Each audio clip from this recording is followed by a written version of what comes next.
तुलसी हेमरूपां च रत्नरूपां समन्दरीं भवमोक्ष प्रदातुभ्यम अर्पयामि हरिं प्रियाम। नमस्कार, म ज्योतिषाचार्य रविन्द्र कण्डेल तपाईँहरूसँग उपस्थित भइसकेको छु।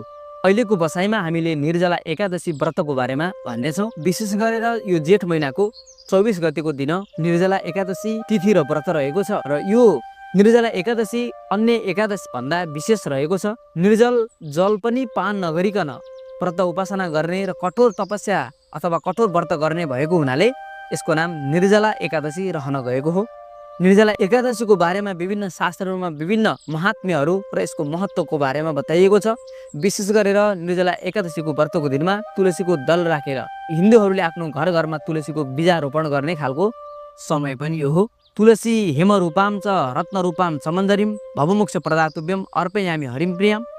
भगवान विष्णुको अत्यन्तै प्रिय तुलसी र आयुर्वेदमा विविध औषधीय गुणले युक्त भएको तुलसीको बीजको दल राख्ने खालको दिन पनि यो दिन नै रहेको छ।